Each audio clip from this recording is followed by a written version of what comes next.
બપોરે ખાધા બાદ ઊંઘ આવતી હોય તો સામાન્ય વાત છે કે તમે ઓફિસમાં સાથે સાથે લંચ કર્યા બાદ બગાસો ખાતા કે અળસતું ખાતા જોઈ જાવ છે કે ખુદને આનો અનુભવ કર્યો હશે. ઘરમાં ઘણી વખત વડીલો બપોરે સૂતા જોઈ હશે કે ઘણી વખત બપોરે આપણા શરીરમાં સુસ્તી આવી જાય છે અને આ ઊંઘને રોકવી મુશ્કેલ બને છે. પરંતુ ક્યારે વિચાર્યું કે શા માટે આપણા બપોરે વધુ ઊંઘવું આવે છે? કેમ કે શરીરમાં સુસ્તી, થાક અને નબળાઈ આવી જાય છે. અને લોકોના employ super speciality hospital senior director Pratik Pandey ન્યૂઝમાં આપ્યું છે કે જણાવતા આ ડાયરેક્ટિવમાં બપોરે ભોજન પછી ઊંઘ સુસ્તી તેમજ શારીરિક થાક કમજોરી અનુભવવી સામાન્ય વાત છે કે નથી. ખાધા બાદ અને લોકો આવી જાય છે કે હળવો દુખાવો અનુભવ કરવાથી આ મૂડ કોમા કહે છે કે આસ્તે માનવામાં નક્કરમાં આવેલા ઘણી વખત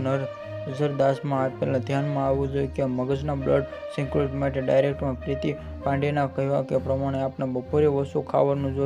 જોઈએ અને ખોરાક ખાધા પછી પાચન માટે એનર્જી જરૂર પડે છે. ખોરાક ખાધા પાચન કરવા માટે તમારા મગજ બ્લડ અને થોડા સમય માટે ઘટે અને માટે શરીરની પ્રવૃત્તિ ઘટાડવાની ઊંઘ આવવા લાગે છે અને બ્લડ સુગર લેવલ ઝડપી ડાયટ ઘટે છે અને મતે આ શરીરના કરવામાં એનર્જી કામ કરે છે અને લંચ ડિનર કરી શકે આ શરીરમાં આપણા શરીરમાં એનર્જી સ્ત્રોતમાં કે તમારી આંતરડા ખોરાક પાચન કરવામાં બ્લડ સુગર લેવલ ઘટવા લાગે છે અને અનુભવ ઊંઘમાં આવે છે અને હોર્મોન કારણે પણ વધુ પડતી ઊંઘ આવે છે અને ક્યારે શરીરના હોર્મોન્સ ઊંઘનું કારણ બની જાય છે અને ખાવાનું ખાનગે આ ઊંઘવું મન થાય છે. મહત્વનું છે કે આ હોર્મોન બોડીના આ ઇશ્યુ કંટ્રોલમાં તેની એન્ટીબીજ ભૂમિકા પણ ભજવે છે.